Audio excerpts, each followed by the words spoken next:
very, very good morning to you watching West Nile Television. You're most welcome for the Kokoliriko live show on West Nile TV, the first edition for this week. And today is the 29th of January. You're most welcome from wherever you're watching us from. We want to say it's a great pleasure starting off your day here watching the Kokoliriko live morning updates with me, Farish Majid, and definitely I've been pleased to give you what is happening in and around your world. And remember, it being a weekend, so many things happened where we did see a lot of events happening here and there. But I must tell you, it's only here that I will be telling you what exactly happened, what was said. But really, on a sad note, where we did see, where we expect happiness, but we did see also people that is turning to be rowdy, something that I must condemn, because really, being from northern Uganda, we are the same. Be it from Lango or West Nile, we are still the same people. We are still described and identified as people of northern Uganda. But I must say, what really happened yesterday is something that we must really condemn and shouldn't happen, because really that is something that I must really say, if we start losing football and then people start becoming rowdy and stoning one another, whereby the other group which we really expect and really wanted, we think of one another giving them the hospitality, and really we turn round against them, then definitely I don't know where that puts us, where we would also really see, if such engagements happen, we will be able to see revenge, and that will also really put the tournament at stake. So I think this is something that really I must condemn if the fourth drum is to continue. I really want to appeal to everybody to ensure that they desist from that is really such engagements, but really more details of that story will be able to come later on. That is on the whistle's time, because really that is when the sports hour will be coming. That is from 2 to 3 with Owen Zaga, Linda Suzy, and Oraku Benson Pastori. So really you need to be also in the know of what is happening maybe in the world of sports. That will be able to come later. Remember, West Nile was knocked out, that is by Lango province, after really winning the game yesterday. But the 2-goal advantage Lango had in the first half, in the first leg of the tournament, is actually really what made them to really win and really ensure that they go past West Nile. And definitely that is something that really I must tell you happened, and we really have to ensure that we desist from such scenarios, because really if we are to continue with the tournament, then such issues of people becoming rowdy shouldn't be there, because we expect it to be one. We are still the same people regardless of where we come from. We are still the same people. Really, if we are to look at us, we have difference in language, but we are still under one region, that is northern Uganda at large. We may be coming from different sub-regions, but I must tell you, the northern Uganda is something that we must prioritize, because that is something that that identifies us. So I really putting that aside, where we did also have so many things. We did have the 38th NRM Liberation Day taking place, where we also did see a lot of things being said. This was on Friday, I must tell you, where so many districts also joined the rest of Uganda in celebrating this day. And the national celebrations we actually held, that is in Jinja, and really we also did see our celebration, our districts really organizing it themselves. And if you have to look at Arua City,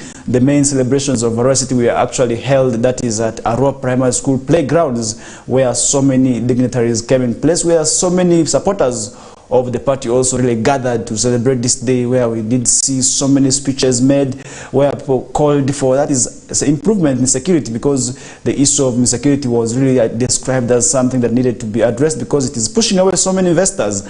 And definitely that is something really most of the leaders appealed and really asked the security agencies to ensure that they work towards, because really the issue of insecurity then is one that is really becoming a great challenge, and if not addressed, then definitely it will be able to also really become a challenge. And that will also obviously affect that is investment, because it is now pushing away investors from coming into and investing into the city, because their monies are not safe. The boys have become the boys. They are really doing their work, which is becoming very, very bad. And really, if security work towards, and that is where maybe we are seeing or hearing a lot of bullets nowadays in the city, and that is all to bring sanity. And its resident city commissioner, that is Mr. Charles Ichogor, who was the chief guest at the function, promised to work towards this. And really, this is after most of the leaders who actually spoke. If you look at the mayor's speech, the mayor actually called for, that is beefing up security, and really the leaders also ask themselves to work towards, that is maintaining the power. And really also where we did see them also saying they have to rally behind, that is His Excellency Yoweri Kaguta Museveni, who will also appear on the ballot come 2026. And this is something really this post said, and really we did see the event and the whole field painted yellow, which was something nice, where we did have musical dances. People were able to showcase their talents, which we didn't know. Some of the leaders were actually able to do katika. If you know katika, this is a dance that where you go up down. When they were dancing Duluka, but I was able to see some of them dancing Duluka in their own style. But really, I must say it was a nice event. It was really colorful, which is something that we should always really look at. And the parade, after I don't know how long, I was able to also see that is the parade that is managed by the security agencies, and which was also really colorful, where we also did have history of this day being told, and that this was the beginning of the event, and really where we did see that is people being told about this event, how it began, and really what motivated it. And that was obviously something that really I must say also was very, very nice. And this is where I must tell you, every Mondays we give you a wrap-up of what really transpires in the due course of the weekend, because really you have to be also in the know of what maybe happened over the weekend. And really we also did have so many cultural events happening over the weekend, where we did see the Alur Cultural Festival taking place, where we did also see the South Sudanese Cultural Festival, where so many leaders came in, so many of these tribes were able to really come up and show their talent. And that was definitely something that was nice, because some of these children were born here. I must tell you, some of these refugee children were born here, and most of them do not actually know their cultures.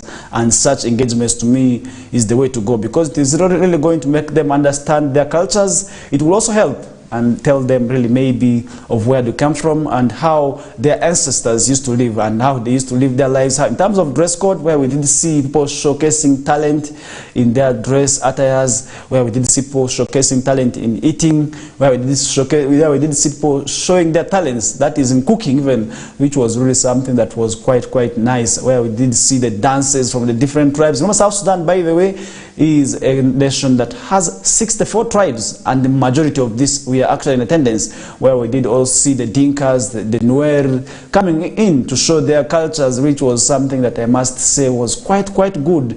And really, if such engagements are to go, then this is the way maybe the youngest nation of the world will be able to also have peace, because really for quite some period of time the nation has been destabilized, that is in form of several wars, and which was really undermining the security, and that has forced majority of its citizens, most of its citizens I must say, living in exile in Uganda, in Kenya, others living in Sudan, which is really something that is not good. So really, if these people are to have peace, then definitely such engagements are the way to go, because they promote that is a peaceful coexistence among the tribes, among the nations. And now these people were actually there, they were advocating for peace way back, that is in South Sudan. Really, this was something that I felt touched with. They are saying some of their children have been born here and they have never really seen how the nation looks like. And now they are praying and they want to go back to their nation and really go back and start doing the activities such as farming. This is really something that touched me, and really that is why, as people of this nation, we must treasure that is the security and peace that is in place, because really the interaction with these South Sudanese nationals alone really moved me a lot, and really I felt very touched, because at the end of the day I knew really this is something that they do not want, and really they are going through a lot. And that is in terms of wanting to go back, and that is really something that I must also say we need to promote. We need to promote the peace. Other than that, really, it will really undermine the security, and that definitely will also not be good for us. And now during this festival, where we did this cultural gala, we did have so many representatives that is from the different cultural institutions. The Alur Kingdom was also represented, that is through the king himself, that is His Highness Philip Olaker Obimu III was also in attendance, which was really quite good. He was able to grace this event, where we did have also the Prime Minister and the entourage of Nubian Cultural Institution also really in attendance. And this I must say, they participated actually. They came and also exhibited a lot of their cultures and showcased it to the world through this event. And really this was something that I must say promotes peace, because if you look at all these cultural institutions, there's a way they relate. There is a similarity in some way or the other. There is that similarity. Really, you cannot really say that all these cultural institutions do not have something in common. Most of these do not have really something that is in common, and that is why such engagements, we were able to attract them together, and that was something that was quite unique. And I must say it was the way to go, because really if such cultural institutions, such cultural engagements are to go, then they will be able to promote peace, and really people will have to know that by all means they have to live together. And during such events, message of peace can actually be preached. And this is what we really did see happening, that is at our primary school on Saturday. And that was something that I must say was really, really so appealing. And now to the leaders, these people made recommendations, they made their cries to the leaders way back even in South Sudan. They actually asked for that is peace, and for the peace to reign, they want to go back. They are tired of living in exile, and that is where the leaders really have to put everything aside, and they have to understand their citizens who are really living in exile, and they are really praying for that is peace to reign so that they can go back. And this is something really I must say, if we promote it, then definitely it will be quite good, because if we do not promote peace, then definitely without peace there's no going to be development. And then anything rather than that is development, then we are going to see a society that is quite backward, because really war disorganizes a lot. It really affects a lot. It affects the economy, it affects the social setting, which really becomes very much bad. So I think if the leaders really had this pause, please, then definitely they will be able to work towards that is the promotion of peace and the peaceful coexistence among these nations, which is already exhibited that is in Uganda here. And then definitely this will want to go back, and that is the way to go, I believe. And if leaders really we support that, then definitely we shall be able to also see people really ensuring that they work towards that. And really, if putting that aside, we also did have the Aluru Cultural Gala. This was at the OPM grounds. This was also another event that started on Saturday and ended yesterday, where we did see a lot of the Aluru sons and daughters showcasing their talents, that is in dances, in singing. I was quite amazed, because I was able to see how people were dancing to the Ndara and how people were able to also dance to the Agwara. I must say I was very much amazed, because I didn't know how maybe the instruments look like, and really I was able to see sound being produced. And the uniqueness of it all is that anybody can actually play. I didn't see so many people changing hands here and there, unlike where we do other musical instruments, where a group may not be able to, if there's no particular individual maybe who is to play it, then definitely music will not be able to be released. But where we did see a lot of these sons really showcasing their talents in that is beating the instrument that was there. I must say that was really quite good, and such engagements really promote also that is the culture. And really culture is something that we need to promote, and this event attracted a lot of people, where we did see the Aluru daughters and sons. The king was actually here on Saturday together with his entourage, and where we did see a lot of the Aluru representatives, the leaders from that is even from the kingdom, coming together and be with this Aluru community of Arua, which was really quite good. And now stakeholders rallied, that is the use of culture really to promote that is peaceful coexistence. And also one message that was passed during this event is they need to promote education, because the theme for this event is educate a girl child, and that is where you need to, that is where it was in relation to educating the girl child and really educating the whole world. Because really if you give education to the girl child, then definitely you are promoting a lot when it comes to the world. We all know women, how they can be of that is great importance, and the crucial role that women actually play, and that is something also really you can't undermine. If you talk about the Arua community cultural gala, and then definitely that is something that was really where we did see a way of promoting the culture, because some of these Aluru community have always been here, they have been born here. They do not know how maybe their culture works and what exactly happens in their culture, because some of these people were born in Arua here. If you look at the areas where Alurus are very common, Awindiri, Zambia, these are areas where some of these Alurus have been born, but now they have to be brought together and really show them that this is your culture. More so the children, because really if you look at cultural degeneration, that is something that is really eating up the world today. And cultural preservation through such engagements is the way to go, because really our cultures are facing that is degeneration, and with that we may also not be able to preserve our cultures for long if we do not educate the young generation about the cultures, really, where we did see so many elders coming and mixing up with the young generation, which was really quite good, because the message that the cultural elders are having, they'll be able to also extend it to that is the young generation, and that is where we shall be able to also see people's cultures being preserved, moving on here and there, and that is the way to go. Because really, if you do not engage the young generation, then the whole generation is dead, because they have they hold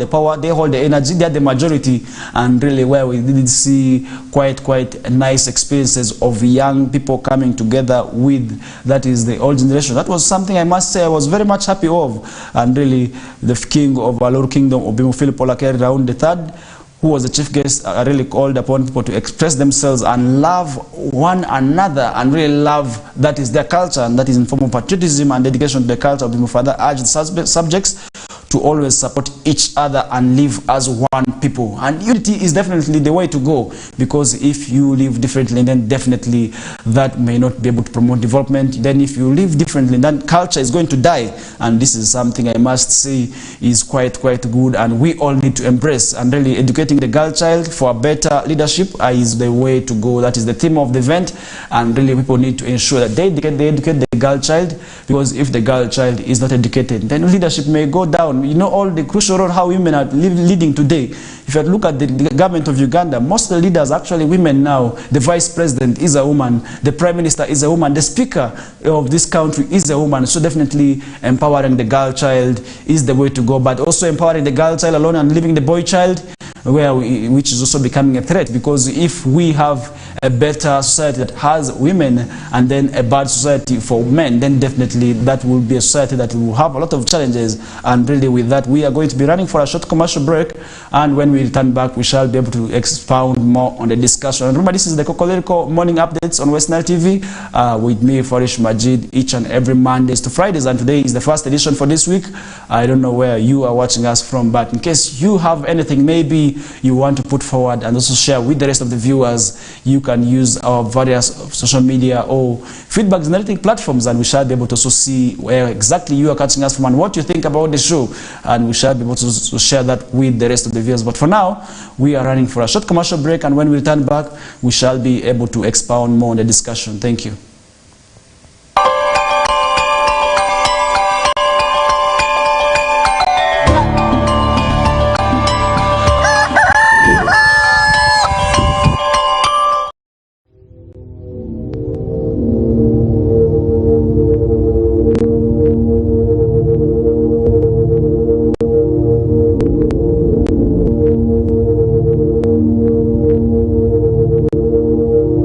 West Nile TV, lighting up the region.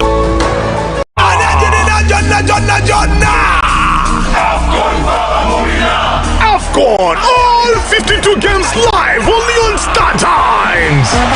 Star Times brings you Africa's biggest football tournament, AFCON 2023, live in English and Luganda commentary. Starting January 13, don't miss Mo Salah, Sadio Mane or Nana. Lead the hunt for gold as they take center stage. Renew your Star Times subscription today and enjoy all 52 matches in HD live on Sports Premium and Sanyuka Prime. Star Times, the official broadcaster of AFCON 2023. This message is powered by Techno, the official sponsor of AFCON 2023.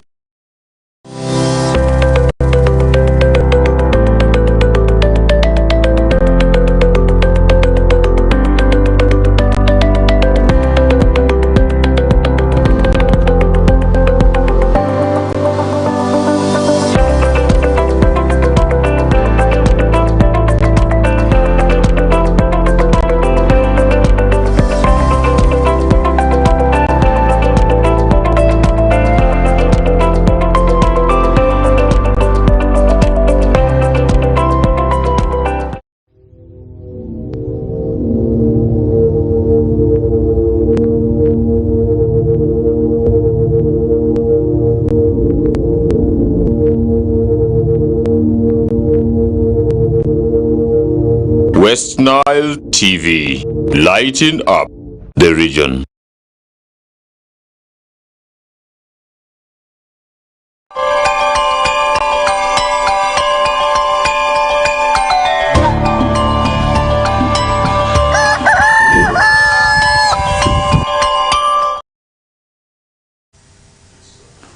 Alright, welcome back from that short commercial break. We are still continuing with the morning updates on West Nile Television, and really I must appreciate each and everybody watching us, maybe right from the time we started until this hour of the morning. I must say it's a great pleasure always having you tuned into that is the morning updates, and this is definitely the show where we will be able to also let you know of what is happening in and around West Nile or the world at large. So I think it is very, very much important for you to always be watching West Nile television. I must be talking to you because really we have to always start the discussion right from home, because home is always the way to go, and charity begins at home, and that definitely tells us why we must start up with events maybe that is trending, maybe happened maybe in West Nile sub-region, and that is why we started the discussions with the celebrations of NRM, that is where we focused mostly on, that is West Nile sub-region, and where we started discussing with City, and now we are talking about cultural events where we did have two happening over the weekend, one that did transpire on Saturday, and then the other also did take place, that is on Saturday and ended on Sunday yesterday,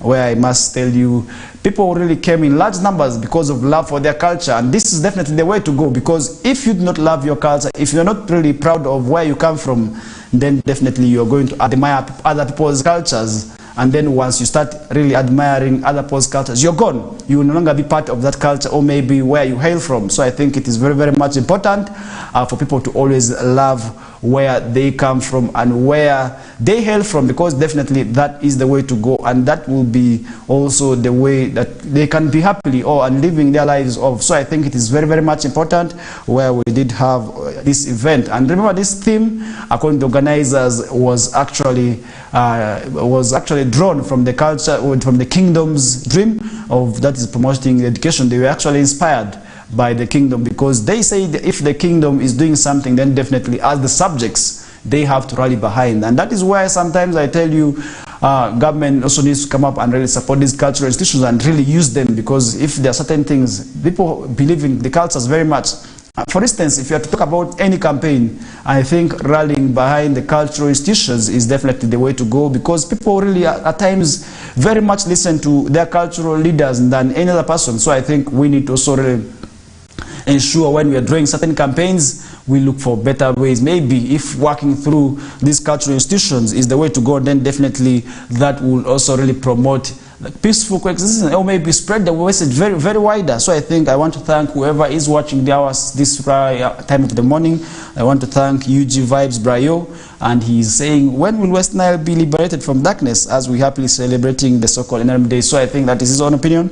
And we also do have Naziz Muhammad, and he's saying, good morning, my sweet West Nilers, and good morning to you, Naziz. You have not told us really where you are watching us from, and actually Brayo has also not told us where he is watching us from. So I think Naziz Muhammad, this is a lady from the picture I'm seeing, and she has shared her views on Facebook, and we want to really ask and also tell us next time, send us where you are watching us from, so that we know which part of the world you are watching us from. And definitely this is something that we are here to do. So I think I must say, as people of West Nile sub-region, we have a lot in terms of cultural preservation, because cultural degeneration is something that is slowly eating up our cultures, and that is where elders need to come up and really continue, because the few existing elders today, they really need to ensure that they do not die without extending or maybe leaving the cultural institution into the right hands. Because once these musical instruments die, once we lose the art, how we used to dress, and then definitely the culture is gone. So I think that is where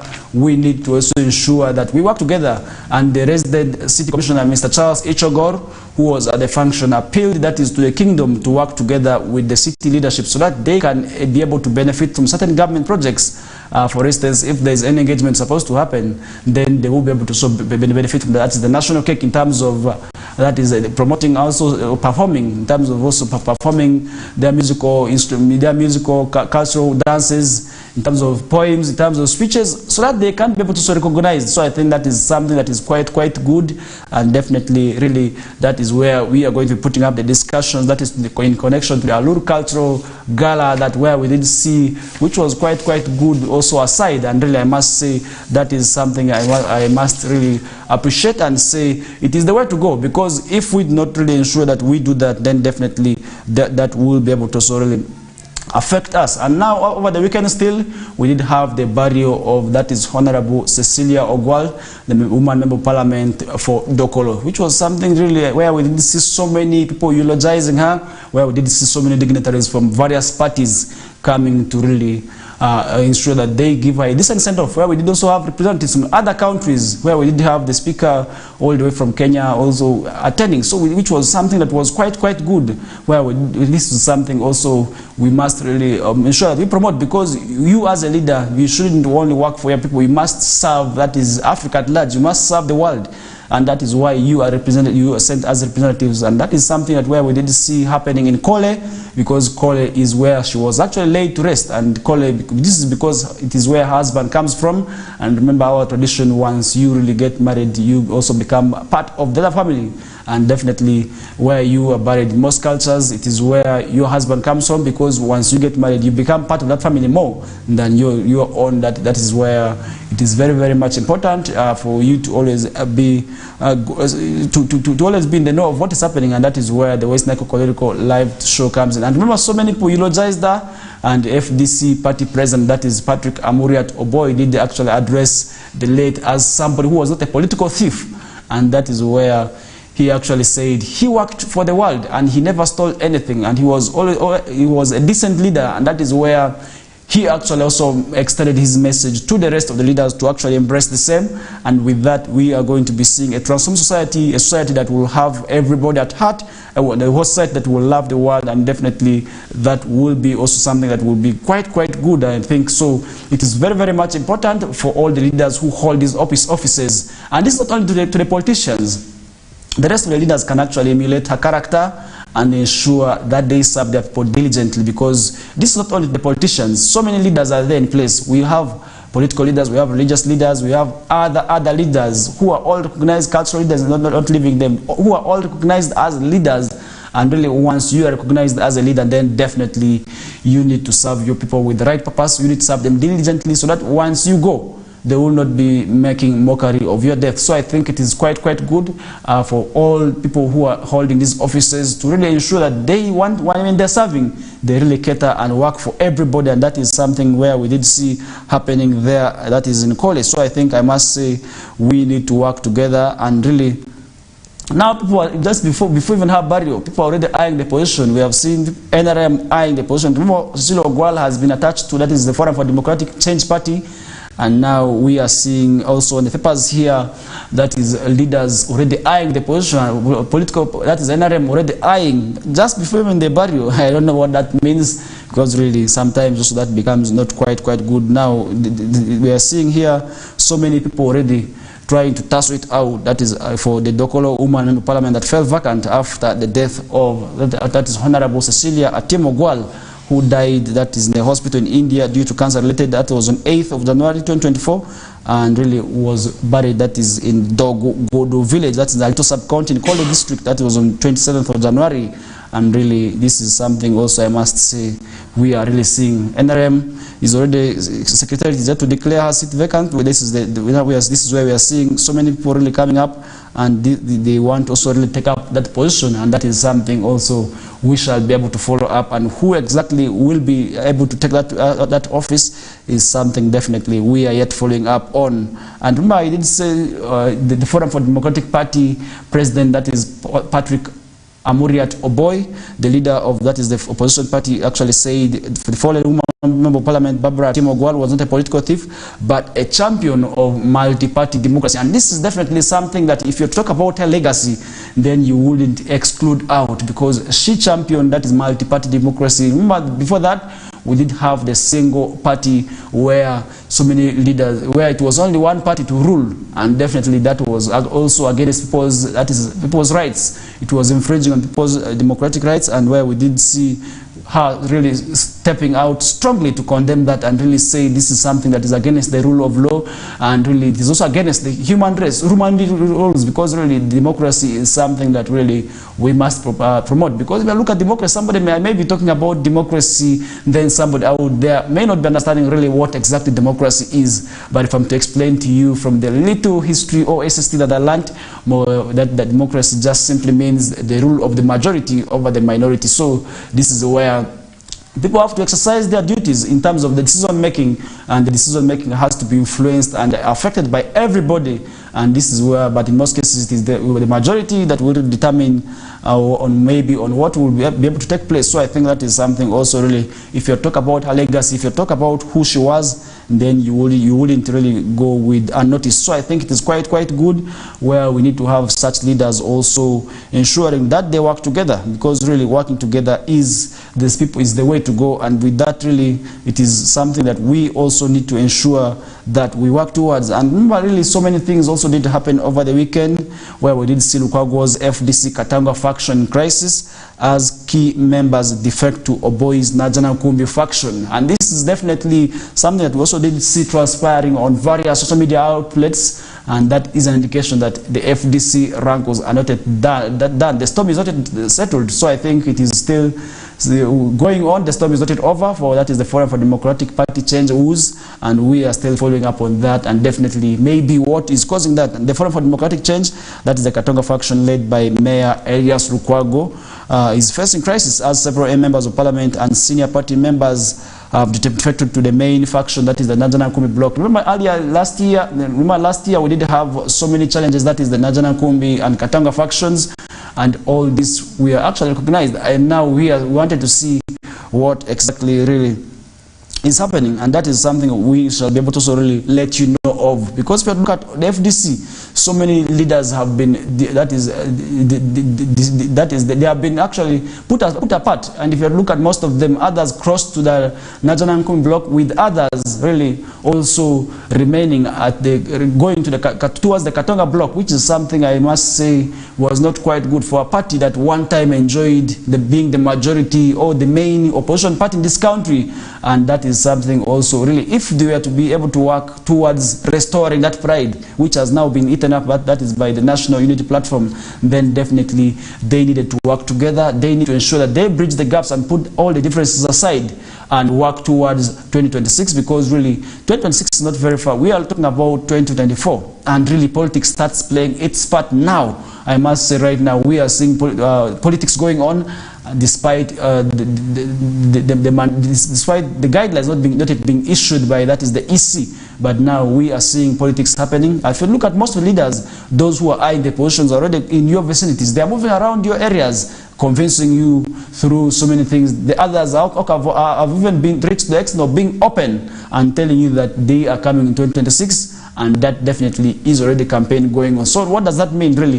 If you look at 2026, we are 2024, that means that we are just remaining with a very few year, and that is 1 year and some few months, and to clock into that is 2026. And with 2026 really around January is where in most cases we do have our elections. So I think it is quite good if this party that one time enjoyed being the opposition, the majority opposition, is to really ensure that they actually become part and really enjoy that pride once again. Then definitely the way to go is ensuring that they actually go back and restructure and ensure that they actually really start working towards that. And really that is definitely something that we cannot exclude, and we have to also echo and really air our views on. And definitely that may also really promote peace when it comes to that peace that is within the opposition party, really.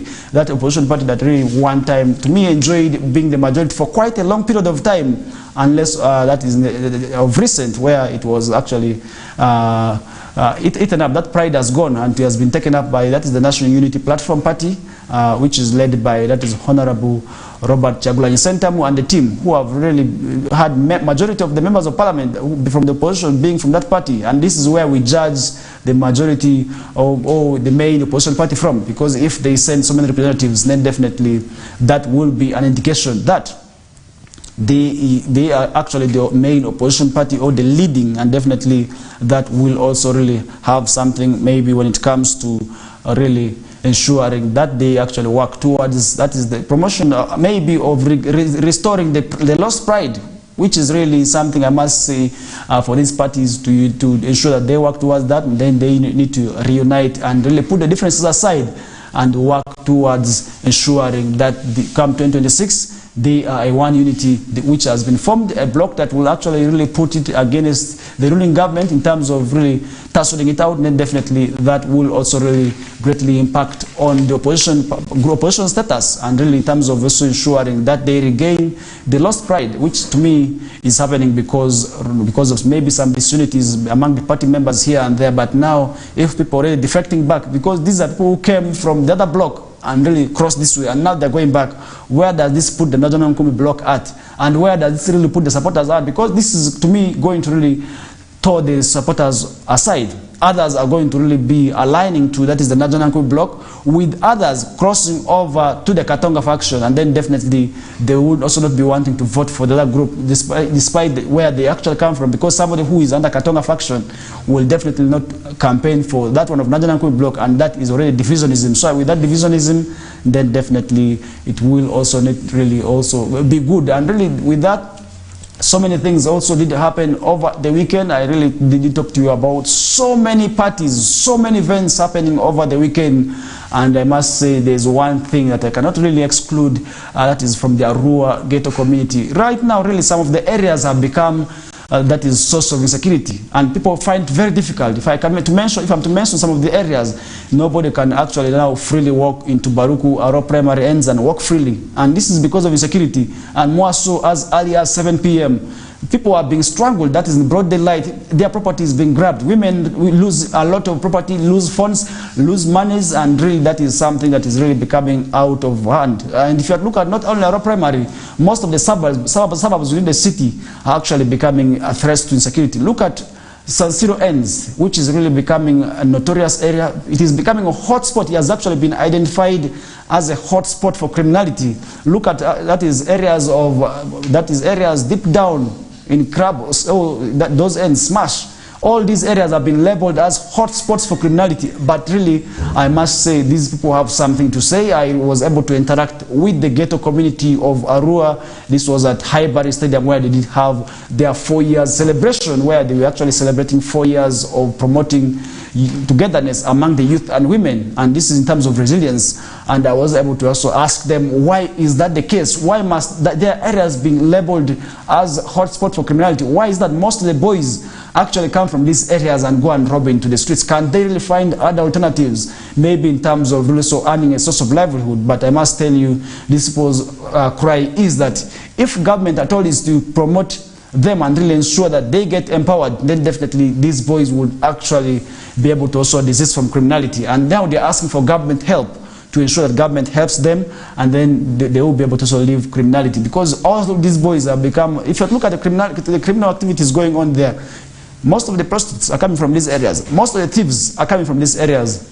Most of the drug abusers are from these suburbs. And these suburbs actually, to me, if you look at really so many of these people, they have their own problems, and they are saying for one to understand why they are doing that, then the person needs to really come to on ground and really understand why certain things must be happening the way they are going on.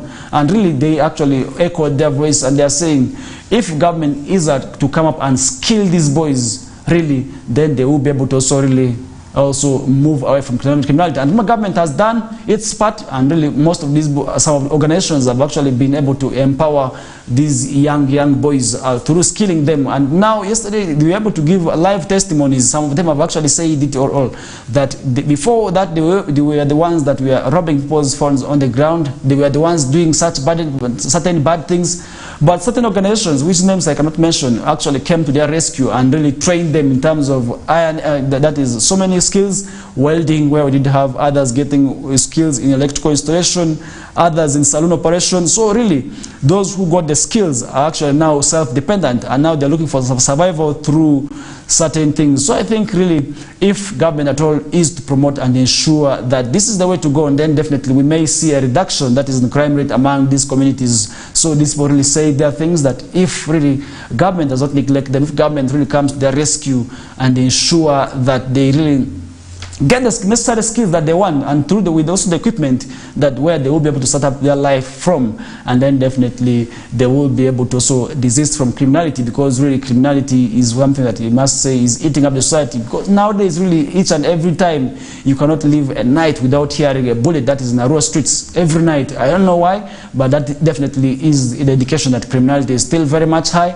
and security is doing its part now in terms of cleaning that is the mess within the city and to bring sanity. We have seen all the leaders actually saying that they are going to work towards bringing sanity to the city, but really I think also one way the government could actually bring sanity to this city is through engaging the criminals and understand why they're on the streets and why they are doing certain things, and also empowering them. Then definitely is the way to go through the workshops. If government is to put up the workshops, for instance the furniture workshop, and this is for those who are the carpenters. We have seen government projects through really where I did see the NUSAF 3, where we did have workshops where people were actually skilled, and after skilling them, structures were put for them, and up to date some of these structures are still existing, and where so many people's lives have now been dependent on. And definitely I must say that is the way to go. I think if that is the way to go, then definitely so many people are going to benefit from certain government projects, and then those whom we are saying that we want to bring sanity towards against will also be able to desist from the criminality that we are talking about. And that is what the West Nile Arua, in particular Arua ghetto community, is saying. They're saying for them to leave criminality, then definitely government needs to come to their rescue, and with that they will also be able to that is move themselves away from criminality, because they have been identified as criminals. But one reason they are saying is that government has not, people have not understood why they are doing certain things, because they have to survive. Some of them actually came from villages and found themselves in that area. Some of them were actually in schools, they found themselves in that area, and the actual others are actually educated, and the LC really of that area, Shukuru, was able to really say, if you are to understand those boys, then definitely criminality is, yes, they are known for criminal activities, but sometimes they do the criminal activities because they have nothing to do. And really with that, we are going to be running for another short commercial break, and once we return back, we still have lots more on the morning updates that I will be able to give to you, and really you need to stay locked to West Nile Television, the Kokoliriko live morning updates with me, Farish Majid, and we are still continuing. And remember, after 8 or at 9 exactly, we shall be having the news bulletin in Lubarati, that is with Feta Emmanuel, plus other programs that may be able to follow later on. But for now, we are running for a short commercial break. Thank you.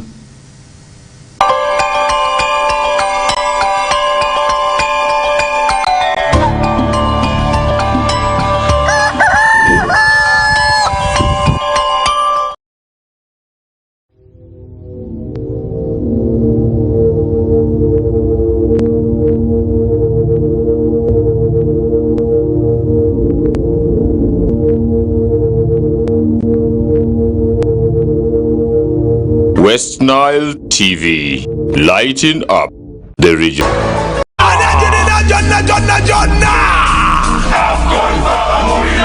AFCON, all 52 games live only on Star Times.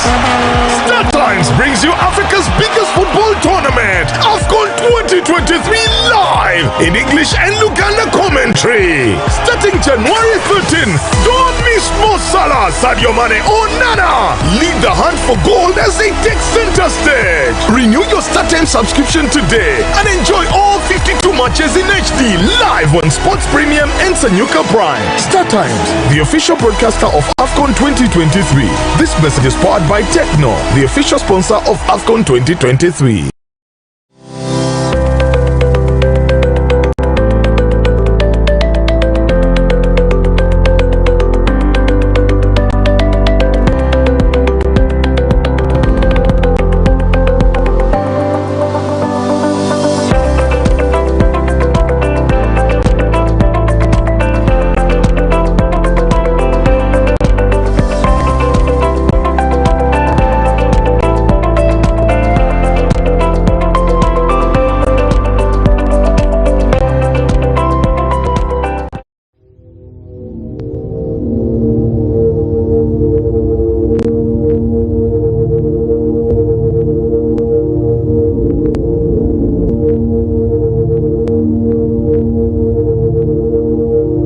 West Nile TV, lighting up the region.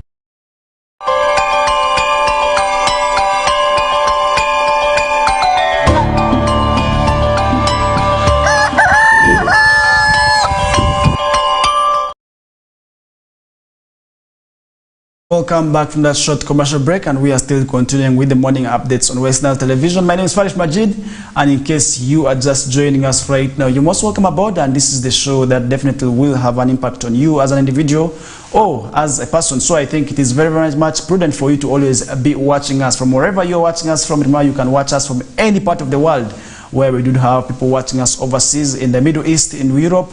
We want to really say that we thank you so much. And for those of you watching us from the rest of the parts of Africa, we also really want to thank you. And and for those of you who are catching us that is outside West Nile, be it in the central Uganda or eastern, we want to really thank you so much. And for those of you watching us as far as Bukit sub-region, so really that is where also really I must say it is a great pleasure having you watch us, and that is definitely where we must say that we recognize your presence from wherever you are watching us from, and that definitely is the reason why you should always watch us from every Mondays to, that is Fridays, from 7 a.m. to 9 a.m.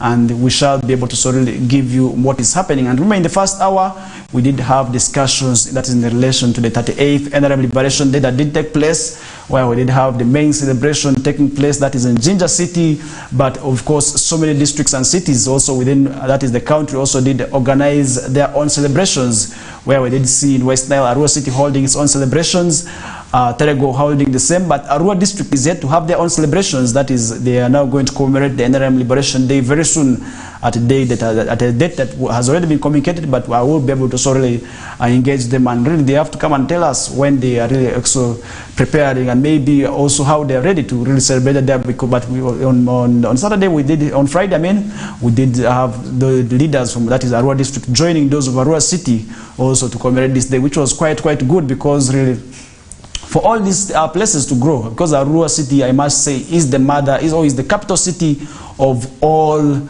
these districts that are within West Nile sub-region. So I think it is always good for the leaders to really work together, and where we work together, and then definitely that will also really ensure that we develop, and development, we cannot really just come like out of the blue, and that is where also we did have a lot of extensive discussions there. I also did talk to you about something in relation to the West Nile Food Ram that really did take place yesterday, but I must say there were ugly scenes that we did see there at Ababet Greenlight Stadium, where people were actually stoning that security agencies, where people were stoning themselves, where the Lango, who were the visitors, had to be guarded by security agencies until they moved out of Arua City, which was really something that I must say was not good, because this is a game. Football is just a game where there is a winner or there is a loser, and definitely once you lose, then definitely at times also we need to ensure that really we do not take emotions out of our hands. We need to guard our emotions jealously, and really and that is why certain acts have to be avoided. And this really what happened at the Ababet Greenlight Stadium is really quite shocking. It's quite annoying, and I must say it is something that we must all condemn, because where does this put the game, the beautiful game that we are really seeing, that is bridging the gap between all these sub-regions together, which is actually something I must say was really bringing unity. But now once we are seeing brothers fighting among themselves, because I believe West Nile and Lango or actually are still the same people, because we are under northern Uganda, not forgetting even Karamoja, we are still the same people. We are still people whom I believe we are meant to be together. So I think if we start fighting amongst ourselves, then definitely that is something that will not be good. And really what happened at the Greenlight Stadium, for example, it was revenge, because really, if you remember the last edition, actually it was West Nile that knocked out Lango. And now Lango is the one that is knocking out West Nile, that is at the semi-final. So I think it is something that we really needed not to revenge that way. We could actually wait in the next engagement and revenge, because it is very soon coming back. And that is where also I must say, we need to condemn certain things. We need to control our emotions and ensure that we do not really take the laws out of our hand. And really that is something also I did talk to you about. I also did talk about, that is the cultural galas we did have, where we did have the Aluru Cultural Festival taking place, where we did see the king attending on Saturday. That is His Highness Philip Olaker Obim III was in attendance, together with his entourage of the other leaders, which was really something I must say was quite good.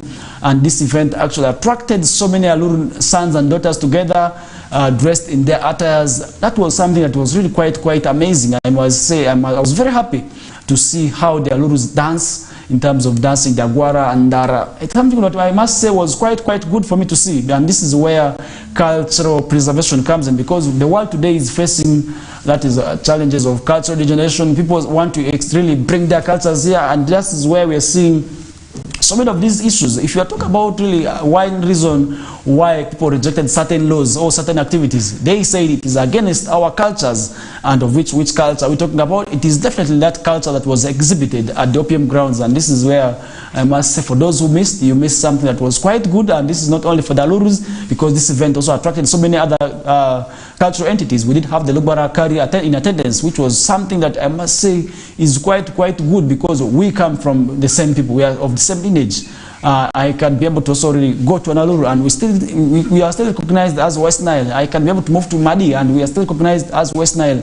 When I come to Lubara, we are still the same people. So I think it is need for us to work together, and there's need for us to promote our cultures. And once we promote our cultures, maybe also that could actually really also ensure that we ensure there's unity, and that is where cultural intermarriages is quite good. I must say, I'm advocating for cultures. Let Alurus get married to Madis, let Madis get married to, that is, the Alurus. Then maybe Madis also can get married to the Lubaras, and that definitely will also really promote that is the peaceful, or maybe the love between all these tribes. Because really, if you have to look at what was said at the event, there's a connection between all these tribes. Some of these relatives actually came from deep ends, and others from there came from this side. So I think it is always good for people to work together, and that is definitely also, I must say, I was happy of. And I was also able to also witness, that is the South Sudanese Cultural Festival, which was also another unique experience, where for all the 64 tribes, where they sent, most of them actually sent representatives, and they were in attendance. And this was something that was quite also unique, and something that was quite good, where I was able to see people really coming to showcase their talent in dancing. They were able to also exhibit the dress code that we didn't know, because we had taken long, because some of these folks did not tell us this is actually their culture. Because if you're talking about South Sudanese, you really must know how they dress. They dress like most of the boys, actually. They love dressing like those American artists. They like dressing like those other superstars. But during this cultural event, we were able to see how exactly their cultures were, and this was something I must say I was very much pleased of, and I was very happy about it, because I was able to see these boys smartly dressed in their cultural attires. This is where they tied rings around their legs. Others were actually putting on paint, and I must say I didn't know how culture is actually very beautiful like that. And I must say, from these two events, I've fallen in love with culture, and I look forward to having more of the cultural engagements, because this is definitely the way to go. Because without culture, then there will be nothing. Because really, if you have to look at all these boys, all these tribes, maybe they came together and said one word they are preaching is for peace to reign. That is way back at their nation, and really for peace to reign. For them, they have said, as people who are living in these foreign countries, they have forgotten everything. They have forgotten everything. They want to really ensure that they go back. And once they go back, they are calling out the leaders. And really, that is something also I must say was quite unique. And really, moving on now, where we did have the High Court ordering orders improved accessibility for people with disabilities in courtrooms. And remember, all these people with disabilities really sometimes go a lot, because in most cases, people, when they're providing, or maybe when they're working towards certain things, they not really consider them until it starts backlashing. Then definitely that is when they start thinking about. So in a landmark decision, the High Court of Uganda has taken a significant step, that is towards inclusivity, by directing the government to prioritize accessibility, that is for people with disability in courtrooms. The ruling came after lawyer Emmanuel Chandia, who uses a wheelchair, successfully petitioned the court, shedding light on the lack of essential features such like ramps in multiple court facilities across the country. The court directive underscores the urgent need for government to either construct, that is, the buildings to cater for all these people with PWDs. This move aligns with the Section 20 of the Persons with Disability Act that was drawn in 2026, which places a clear duty on those involved in constructing public buildings, that is to ensure accessibility for all citizens, regardless of, that is, physical or maybe other structures. By the way, this shouldn't only be catered for in this, that is, the courtrooms. I must say, all these buildings needed to have a facility that caters for people with disabilities. Look at the schools. most of the schools, actually, these higher institutions of learning that have these tall buildings do not actually have the provisions that cater for all these people with disabilities. And you just have to wonder, because really sometimes the facilities are very up. If you look at most of these campuses I've been able to move to, they actually lack the provisions of that is for the people with disability, because people with disability have a right to inclusivity, and that is for them to actually ensure they are part of every development that is taking place. But in most cases, the buildings, more so these storage buildings, do not really have provisions to really cater for all these people. And if you look at these buildings, really, you will find the building is very tall. The steps are really in a way that they have to move this way. There's no smooth moving, and all these do not actually sometimes also have the elevators, which really becomes quite difficult now for people of this caliber to really ensure that they access certain buildings. And this is not only happening with the school sector. Look at the hospital nature of it.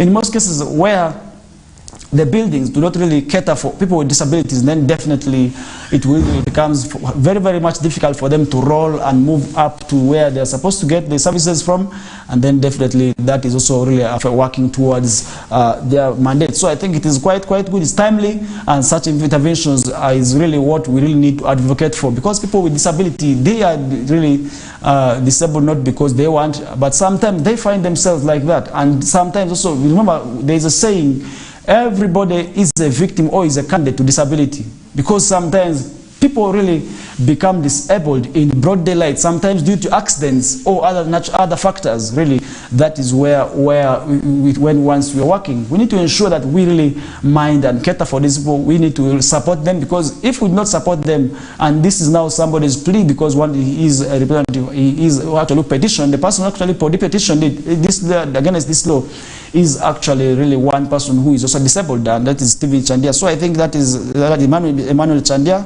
He is actually one of the lawyers who is physically disabled. So I think it is quite good for such people to really echo their voices, and that is where sometimes your voices may be heard louder than somebody to represent you. So I think this is something that is quite good, it's quite inspiring, and really I must say we need to commend such people really for ensuring that their voices are echoed out, because if we really sit down on your views, and if you sit down on your rights, then definitely other people will also be able to infringe on your rights. So definitely that will also really not be quite good. So I think it is it's quite good for people to really ensure that they work towards echoing out their voices, and with that, that will also definitely ensure that is promotion of people's rights, of people's laws, and ensuring also that once these laws are being drawn, they cater for everybody. So I think it is quite good for people to really ensure that they work towards that is promotion of peaceful maybe coexistence, or maybe for laws that favor everybody.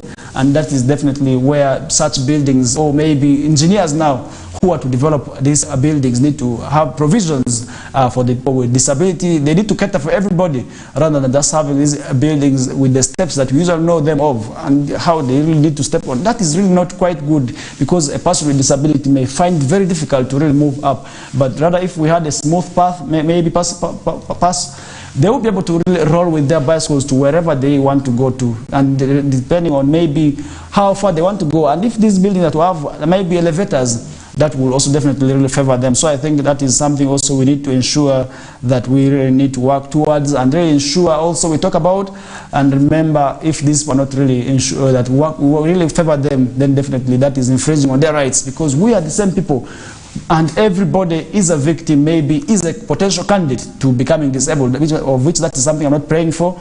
And really also we need to work towards favoring them. So I think that is definitely something I must say should happen, because really if that is not the case, then definitely they will be able to go through a lot, and once they go through a lot, definitely that is not something that is quite good. And moving away from that, URA arrests smugglers with cigarettes contrabands worth 140 millions, and this was in Wakiso. So I think this is something also we are talking about. Smuggling really is something that is eating up the world, and we are losing, the government is losing a lot of monies in terms of these smuggling activities, and that is why maybe sometimes also we are facing challenges. And remember, the relationship between that is the URA enforcement officers and people maybe of West Nile has not been good, and this has actually been attributed to smuggling, and where the errant UPDF officers attached to the tax body have always misbehaved by shootings. So I think that is something also really, I must say, is not quite good. And now we are seeing in Wakiso, URA arresting smugglers with shillings 140 worth of contraband cigarettes. These are smuggled cigarettes. I don't know where this one came from. So I think really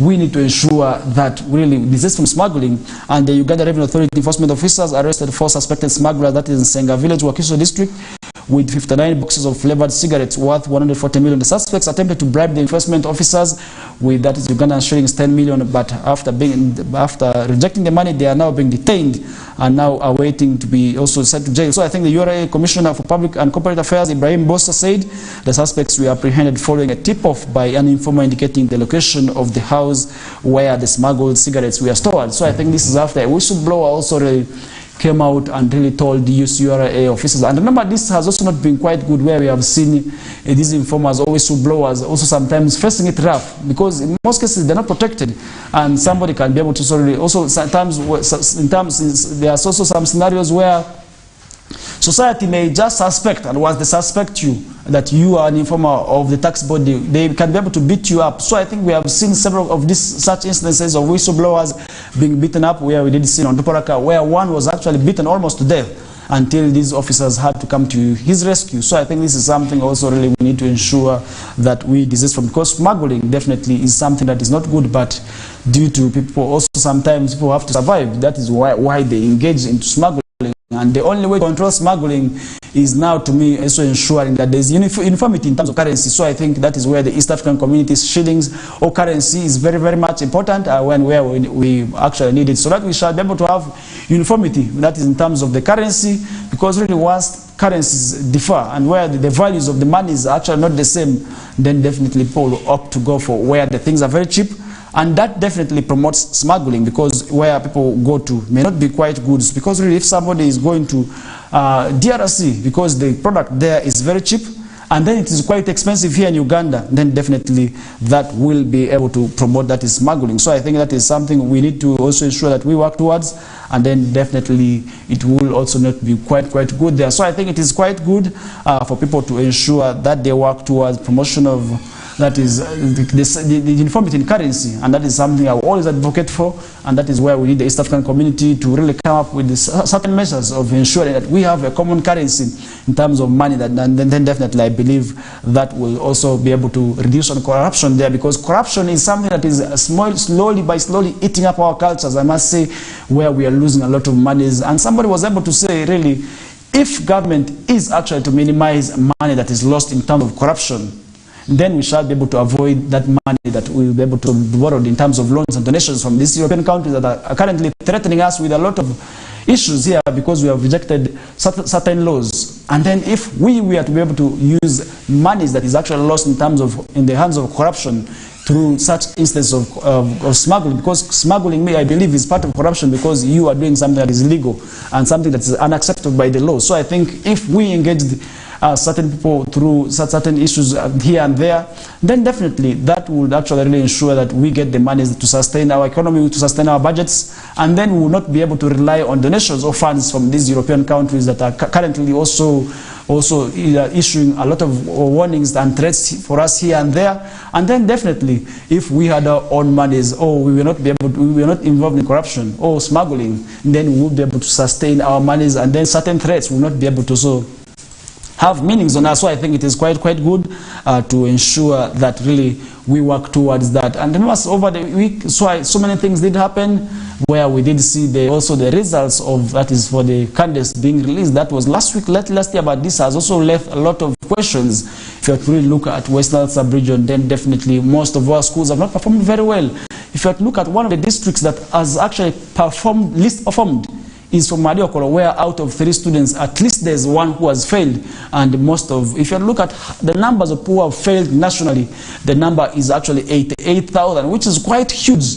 And I must say, we have pupils whose fate is now at stake, because really some of these, on Friday we did have, that is the city education officer, Mr. Raymond Nombere, here, and was able to explain to us this people's fate is unknown, because some of them are actually past, that is the school age going, which is really quite good and fair, because you are looking at somebody who is 18 years and is in maybe sat this PLE with hope of going to secondary, because 18 years we believe is supposed to be around senior 6 but somebody is still in P7, and this person has again failed.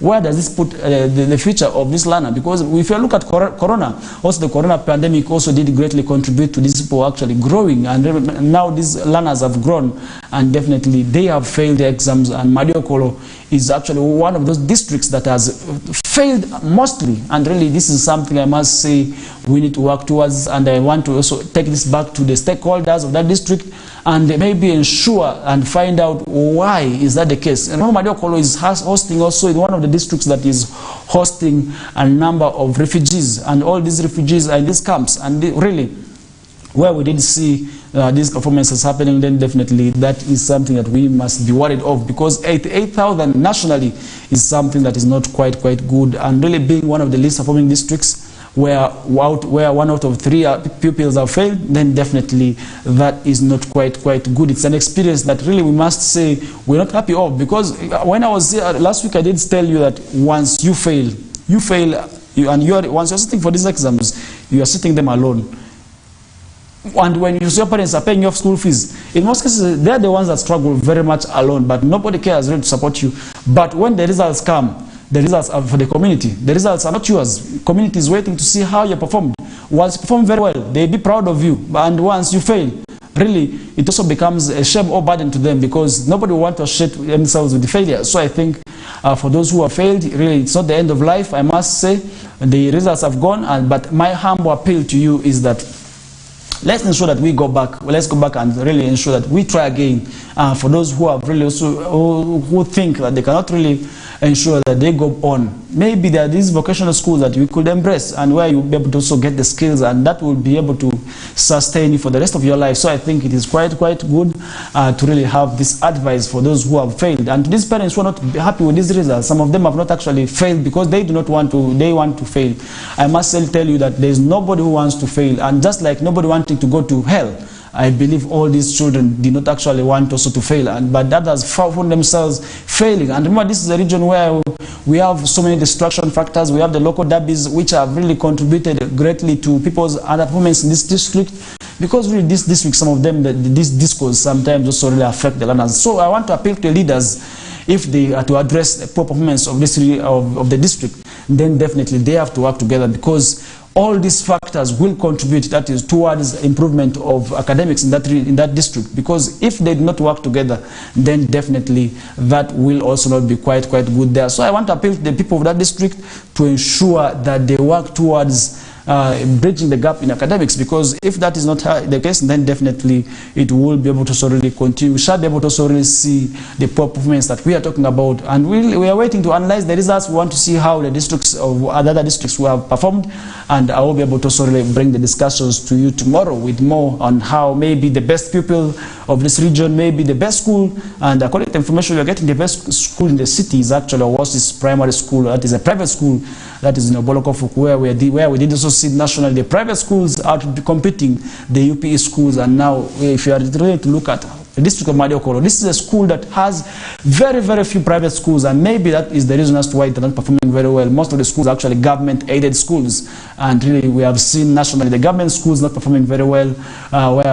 These private schools also greatly contribute. And one thing I must tell you is that if you are talking, because in most cases I've really engaged the heads of these government schools and asked them why is that their schools are not performing, and one reason they can always give you is that these private schools always come and steal their quality and their premium, their cream children, and take them and offer them bursaries, and that is in the candidate classes, and this is where they go with the first grades. And this is something I must also really condemn. And now, if it is time for these government schools to also give, that is, bursaries for these brilliant students, why don't they do it? Because if the schools do not perform very well, people want to ask, why is it your school has not performed, or why is that your school has given very few first grades? Nobody wants to understand why certain things happened. If the private schools are able to give these scholarships to these government, these brilliant students, why don't you also do the same and ensure that you maintain them, so that once they pass, they really make you happy? Because really, if these schools perform, it is some experience that I must say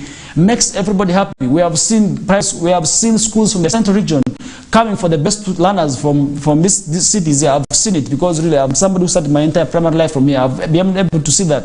And then definitely really if the schools of this city also start doing the same, emulate the same, and this will also actually in my own view also protect the learners from going to those ends, because sometimes also they want the quality education. And if you look at really the parents also, school is going to open very soon. Look at the bus parks, the learners who are going back, these are school children who are going back to the other regions to really ensure that they get the better education that they want. And we are leaving our schools behind there, and that is something really I must say I'm not very much happy of. And schools really need to ensure that they work towards this, and that will also really ensure that our schools that we have in this region, if you talk about so many schools that we have in this region that have lost their pride, look at our secondary schools. We have quite many of them. We have so many schools, St. Aloysius Nyapea, St. Joseph's College of Bachi, St. Charles Luanga, Vareses. These are all good schools that today our parents really sometimes are doing a disservice to this region by taking the best learners to go and sit in other regions. And that really, once these children go there, they're the ones that perform very well and leaving behind the schools that actually where these learners would actually pass very well. And really those sometimes goes back to the schools to ensure that they work towards bridging that gap. They need to ensure that the brilliant students also offer scholarships in terms of maybe sports or maybe academics, and that would actually really ensure also this promotes the activity or maybe performance in this region, and that will also really avoid us not from being always in the tail. Because if you look at Western, in most cases, our schools, if you look for them, you cannot look for them in the when results are released. Not only PLE, wait for UCE. If you look at for our schools, in most cases, you have to start checking our schools from bottom. You cannot start checking them from up. You have to start checking them from bottom. So I think that is something also really, I must say, is not quite good. It's something that I must say is not quite well. And we need to also ensure that we work towards promoting of the academics in this region. And now putting that aside, we also have so many things where happening within this region. Still in Obongi, a contractor has been arrested for doing shoddy works at shillings 250 million. That is a project that we are really talking about. And remember, all these construction projects, sometimes these contractors really lie to us a lot, and they did not actually ensure that they do their works substantively. So I think that is something also we need to also work towards, and that is why sometimes when certain projects are given to, that is the engineering brigade of UPDF, I have no problem, because they have to ensure, they really do, and they know that they're for business, and they do their works really quite well. But now we also have to support our local contractors, who in most cases are not serious. I don't know why. And now the director of Mark Business World, a local contractor, has been arrested by authorities in Obongi district for shoddy works done during the roofing of the doctor's house at Itula Health Center.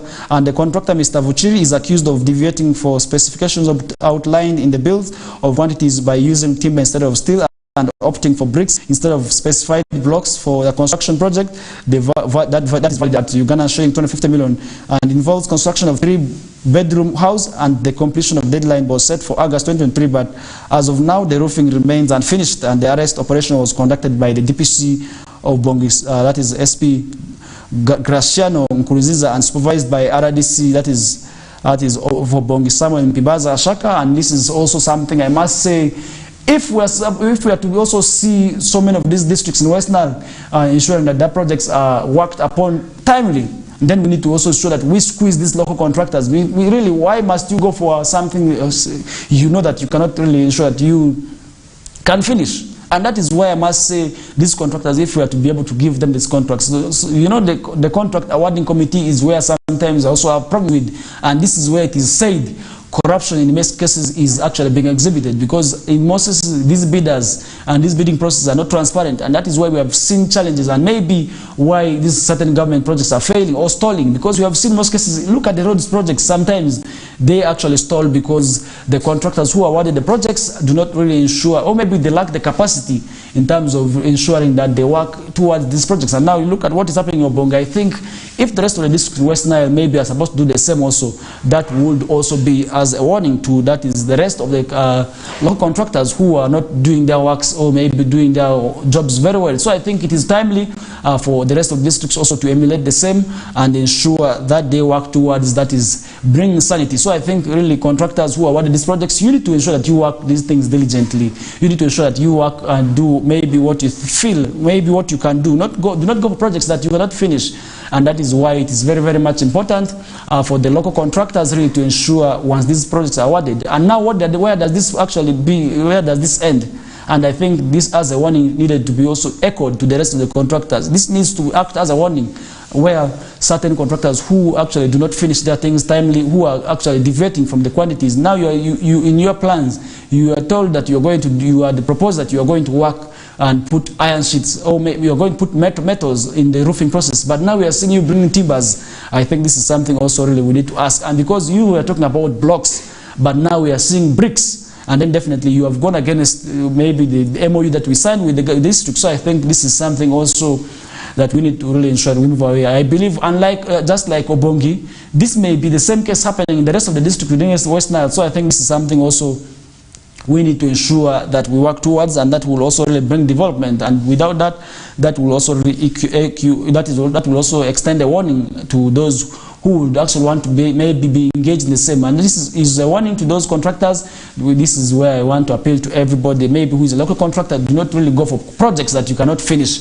And that is where the evaluation committee also needs to ensure that they give these projects to the right people, because in most cases, if you are not giving this project to the right persons, then definitely you are putting out those maybe who will be able to also do the works very well out. Because now we are seeing, really if you look at, I must say one thing I'm very much happy about is the UPDF engineering brigade.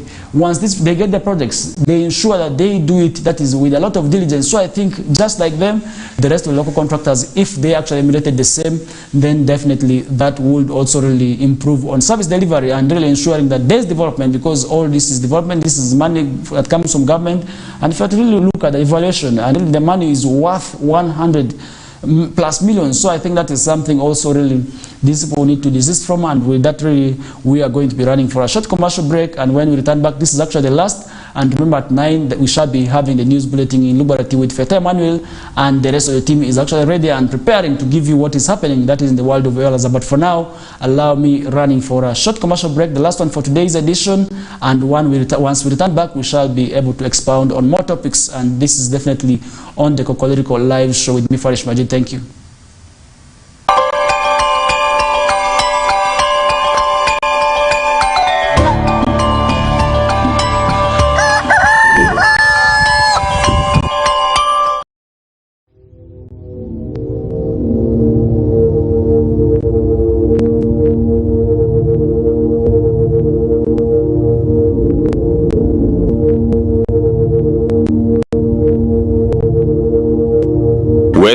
Nile TV, lighting up the region.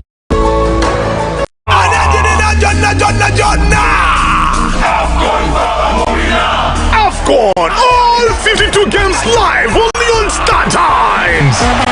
StarTimes brings you Africa's biggest football tournament, AFCON 2023 live in English and Luganda commentary.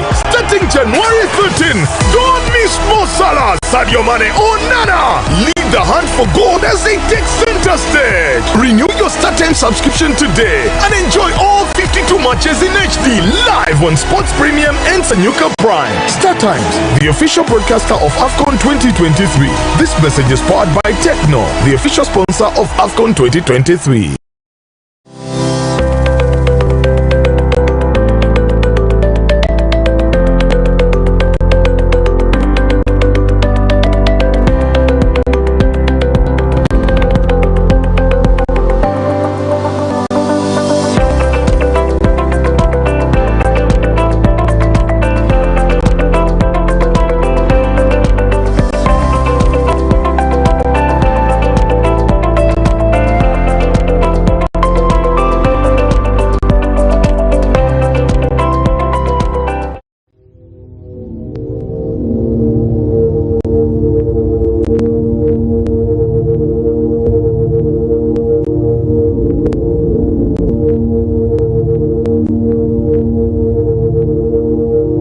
West Nile TV, lighting up the region.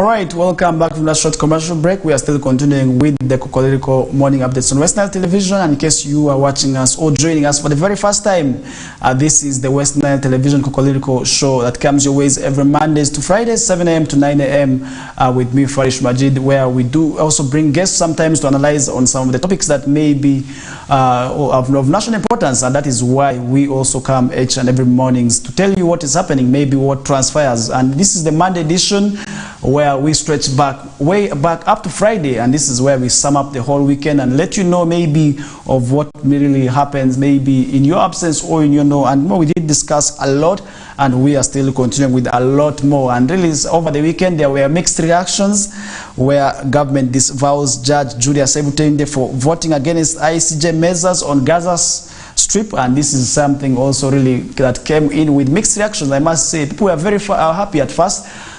More so the Ugandans, because we are recognized at the national level. So I think international level, so which was something that I must say was very much happy for some people, because they felt that Ugandan flag is actually being raised very high.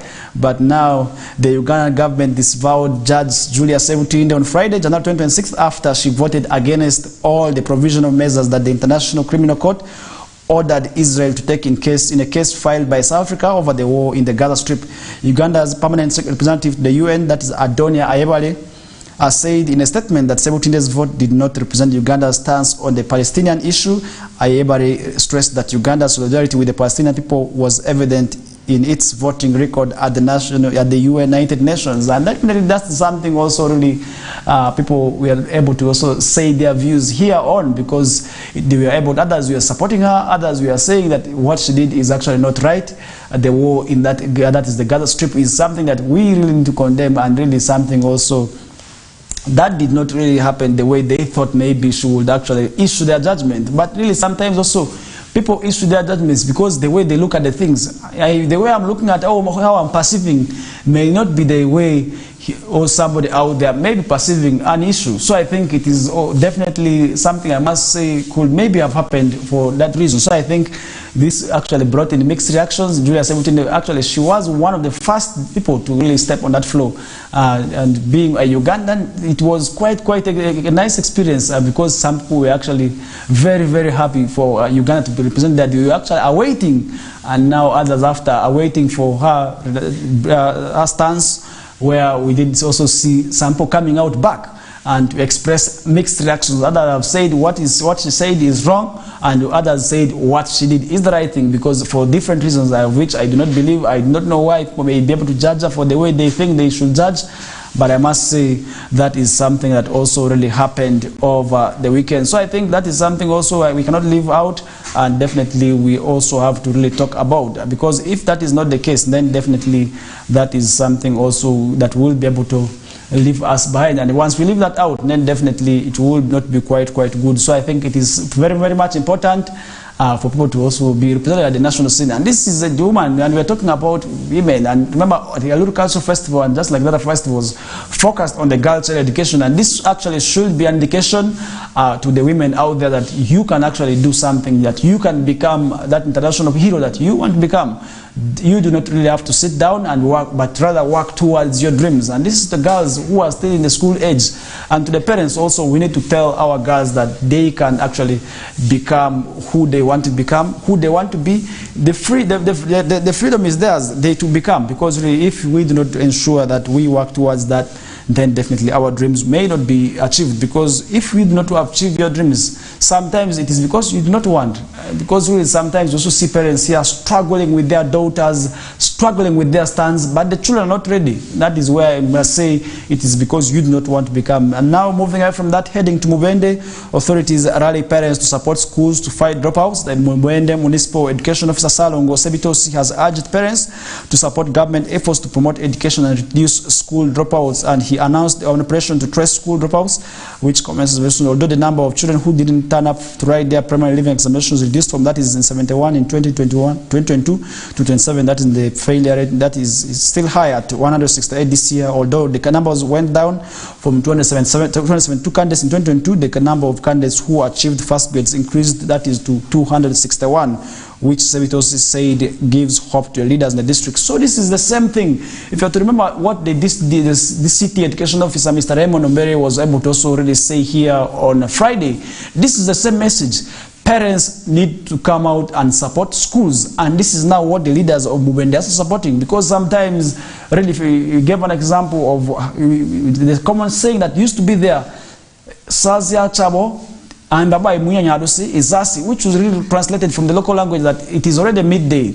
Now parents are going to the staff room and eat food with the meat, and which meat used to come from the parents themselves, and which is something that is non-existent today. So I think if we empower the teachers, if we empower the learners, then definitely that will be the way to go in terms of ensuring that our performances really improve. Look at our districts, look at our schools. Most of them, which are actually government aided, have not performed because sometimes also the teachers are not very much empowered, and really this is where the PTA committees also need to come up and really ensure that they cater and really promote the teachers, because once a teacher is not empowered, he will be able to opt for other means, because this is where we have seen teachers becoming borders instead of really ensuring they have to survive, because sometimes we do not blame them because the resources that government maybe allocates to them is very much meager, or maybe the money that we are giving them is not enough, and they have to really look for alternative means to survive, and that definitely also really puts the teachers out, and that also really affects, that is the education system, and that is definitely where we need to come out as stakeholders, as everybody, to ensure that we help the learners, we help the teachers to ensure that they work hard, because maybe somebody may be asking themselves, how can learners, or maybe how can parents support the teachers? This is something that somebody may ask. Let's ensure that we build for them houses, so that a proper accommodation for the teacher will also really improve, or maybe the teacher's pride, and will make the teacher very proud, and will also actually know that the parents love him, and he will have to work hard. And because once somebody is giving you something, definitely we know that there's an attachment and there's a reason, and you have to give back. And how are you going to give back is by the learners performing, and that is where, if you look at most of the schools, last year we did run a story here of how teachers, that is in Pokea schools, this is school in Pokea, we are able to sleep in classrooms because of lack of accommodation. This was a story we did here, and that is something that I must say was not quite good.